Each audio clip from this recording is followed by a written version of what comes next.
नमस्कार. मकर संक्रांतीच्या तुम्हा सगळ्यांना खूप खूप शुभेच्छा. आयुष्यात तीळ तीळ आनंद रोज तुम्हाला सगळ्यांना मिळत राहो. आज आपण तू हिरे माझा मितवा ह्या सिरियलमध्ये पाहणार आहोत. इथे भोगीची भाजी ही अंजली सांगत असते मला खूप आवडते. त्याची टेस्टच त्या दिवशी खूप वेगळी लागते. अशी कितीही खा पण भोगीची भाजी खायला किती मस्त वाटते ना. तिथे छान प्रकारे त्यांच्या दोघींच्या गप्पा चालू असतात आणि गप्पा करता करता ती विचारू लागते, तू आवडते का तुला? तर ती सांगते, हो, आमची आई पण खूप छान भाजी बनवायची. ही तिच्या हाताची चवच वेगळी होती. असं म्हणत ईश्वरी तिच्या आईची आठवण काढत असते. तर इथे अंजली पण जुन्या गोष्टी आठवून इमोशनल होत असते. आणि मग आपल्याला असं पाहायला मिळेल, इकडे नम्रताची मिठाईचं जे पार्सल द्यायचं असतं तर गाडी आली नसते. मग आकाश मदत करत असतो. आकाशच्या गाडीमध्ये सगळं सामान लोड केलं जातं आणि आकाशसोबत इथे नम्रताही मिठाईचं बॉक्स पोचवायला जाणार असते. ती आईला सांगते, आई काळजी करू नको, तू इथली काळजी घे फक्त. मग छान प्रकारे बॉक्सेस वगैरे ठेवल्यावरती दोघंजण गप्पा मारत असतात. गप्पा मारता मारता ते एकमेकांना छेडछाड करता करता हातामध्ये हात टाळी देतात. ते टाळी दिल्यानंतर हात दोघांचा बोलता बोलता तिथेच राहून गेलेला असतो. नम्रताच्या आईला हे सगळं जरा खटकतं. हे दोघंजणं मित्रमैत्रीण आहेतच, त्याच्या पलीकडे जर यांच्या मनात काही चालू असेल तर, आणि तसं जर असेल तर किती मोठं संकट येणार याची जाणीव त्यांना झाली नाही तर. खरं तर इथे वल्लवीच्या एका मैत्रिणीने पण आकाशला एका मुलीसोबत असं गप्पा मारताना पाहिले. ती आता फोन करून वल्लवीला घाईघाईने सांगायला निघालेली असते. ईश्वरीची आई म्हणते, ह्या दोघांमध्ये फक्त मैत्री असू दे, निखळ मैत्री, यांच्यात काही प्रेम वगैरे जर झालं तर ह्या दोघांना दुरावा सहन होणार नाही. कारण ज्या वेळेला त्यांना सत्य कळेल त्यावेळेला हे सगळं नाते संपणार आहे. इथे राकेश आलेला असतो आणि तो आल्यानंतर म्हणत असतो की मी इथे खूप छान तयारी करायला गेलो होतो. ईश्वरीची पहिली संक्रांत आहे घरामध्ये, त्याच्यासाठी तिला सरप्राईज द्यायसाठी. तर अंजली म्हणू लागते, अच्छा, तू यांना सरप्राईज देणार? काय देणार? तर तो म्हणतो, सरप्राईज सांगायचं नसतं. ती म्हणते, सांगा ना. मग तो सांगतो, अगं मी काय देऊ शकणार आहे यांना, माझी कुठे एवढी परिस्थिती. हां, फक्त मी गोड गोड बोलू शकतो बरं का. तर इथे अंजली म्हणते, अहो त्यात काय एवढं, तुम्ही अगदी रोजच गोड गोड बोलतात, तुमचं बोलणं कधी कडू वाटतच नाही. ईश्वरी ही तेच म्हणते, हो, ते तुमचं गोड बोलणं आहे ना, ते आपल्यामध्ये असंच असू द्या आणि मी जे बोलते ते माझ्याकडनं तुमचं गोड बोलणं तसंच असू द्या. इथे ती त्याला टॉन्ट मारत असते आणि तो तिच्याकडे रागाने मग पाहू लागलेला असतो. त्यानंतर आता नम्रता आणि आकाश मिठाईचे बॉक्स व्यवस्थित ठिकाणी देऊन आलेले असतात. नम्रता आकाशला म्हणू लागते की मला किती वेळा तुम्हाला थँक्स म्हणावा असं झालं. खरंच देव धावून येतो ना, तसे तुम्ही माणसं धावून आलात, याचा मला आज अनुभव आलेला आहे. आज मी संकटात होते तर तुम्ही देवासारखे धावून आलात. तुमचे किती वेळा आभार मानू असं झालं आहे मला. तर तो म्हणतो असतो, आता काय करणार? तर ती म्हणते, तुमच्याच घरी मला बोलवलं आहे इशूने, तर आपण दोघंजणं तुमच्याच घरी जाऊया. मग ते घरी जायला निघालेले असतात. अर्णवला संध्याकाळी लवकर घरी या असं सांगितलेलं असतं ईश्वरीने.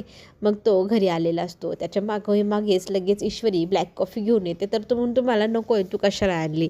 तर ती म्हणते, आज मी तुम्हाला लवकर बोलवलं, तुम्ही माझ्यासाठी लवकर आलात म्हणून म्हटलं तुम्हाला लवकर कॉफी द्यावी. तुम्हाला ब्लॅक कॉफी आल्या आल्या हवी असते, मला माहिती आहे, म्हणूनच मी आणली. तर इथे अर्णव ॲटिट्यूड दाखवत असतो की मला कॉफीच पाहिजे नाही, तू घेऊन जा. तर ईश्वरी त्याला म्हणत असते, अहो खूप छान कॉफी आहे, नक्की पिऊन पा, नाही तर मी पिऊन टाकू का? तर तो म्हणतो, हो पी, असं म्हणून तो निघून जातो. इंग्लिशमध्ये 2-3 शब्द फाडफाड बोलतो. ईश्वरी चिडते, इंग्लिशमध्ये बोललो मला कळत नाही माहिती आहे ना. तर तो म्हणतो, तू माझ्या डोक्यात जाते. तर ती म्हणते, अच्छा, असं मराठीत बोललं ना, मला कळलं अशा भाषेत. ती कॉफी ठेवते आणि बाहेर निघून जाते. अर्णव पूर्ण रूममध्ये चेक करतो ती गेली की नाही. ती गेलेली असते. मग त्याला एक कॉल येतो ऑफिसचा. मग त्या ऑफिसमधल्या मीटिंगविषयी तो बोलता बोलता नकळतपणे तिथे ठेवलेला कॉफीचा मग उचलतो. ती कॉफी पिऊ लागतो आणि ती कॉफी त्याने संपवलेली असते फोनवर बोलण्याच्या नादामध्ये, त्याच्या लक्षातच राहत नाही. इथे आकाश मात्र आता घरी आलेला असतो. नम्रताची गप्पा मारत मारत घरात येतो. ईश्वरी तिला पाहिलं, ताई तू आली, बरं झालं, असं म्हणत पळत सुटलेली असते. वल्लवी आता इथे नम्रताला म्हणू लागते की तू इथे. तर ती म्हणते, मला हलव्याची दागिने करायला ईश्वरीने बोलवलं. तर आकाश तू हिच्यासोबतच कसा आला म्हणून ती प्रश्न विचारू लागते. तर तो म्हणतो, आई आम्ही वाटेत भेटलो म्हणून आलो, तू त्या वाटेला का गेला होतास असंही ती विचारू लागते. तर तो म्हणतो, आई तू काय आमच्यावर नजर ठेवली आहे का? आम्ही कुठे गेलो, काय केलं, किती डिटेक्टिव्हगिरी करतेस गो तू, असं म्हणत तो आईशी बोलू लागतो. आई त्याची रागाने त्याच्याकडे पाहते. तिला ना थोडंसं डाऊट ह्या दोघांमध्ये काहीतरी चालू आहे. तर चालू असेल तर लवकरच बंदही करावी लागेल. आणि अंजली ताई तिथे येते हलव्याचे दागिने बनवायची. मग काय काय करायचं सगळी माहिती इथे नम्रताला देऊ लागते. नम्रता मग ती म्हणते हो आपण बनवूया, काही वेळ लागणार नाही, मला खूप प्रॅक्टिस आहे बनवायची. तर इथे आकाश म्हणू लागतो की मला पण हलव्याचे दागिने हवे आहे. तर अंजली म्हणू लागते भाऊ तू आधी लग्न कर, लग्न केल्यानंतर तुझी हौस पूर्ण करू हलव्याच्या दागिन्यांची. तर नम्रताला तो म्हणतो तू बनवशील का माझ्यासाठी? तर ती हो म्हणते. तर इथे लगेचच वल्लवी चिडते काही गरज नाही, आणि तुला काय गरज रे हलव्याची दागिने घालायची? इथे चेष्टा मस्करी चालू असते. आई जास्त सिरियस घेऊ नको असे आकाश म्हणू लागतो. मग अंजली सांगू लागते की चला आपण हलव्याचे दागिने बनवायचे ना, तुला मी सगळं सामान दाखवते, काय काय हवं आहे काय काय नाही सगळं बघून घे. मग नम्रता त्यांच्यासोबत जाते हलव्याच्या दागिन्यांमध्ये बनवण्यासाठी. मदत काय काय हवी तेही विचारू लागते. इथे वल्लवी म्हणत असते की तुम्ही सगळे दागिने बनवले की ते कसे नासवायचे, कसे खराब करायचे, ज्याच्यामुळे ईश्वरी आणि आर्नवमध्ये भांडण कसं होईल हे पाहिलं मी आहेच. तिचा प्लॅन आहे की काहीतरी करून ते दागिने खराब करायचे.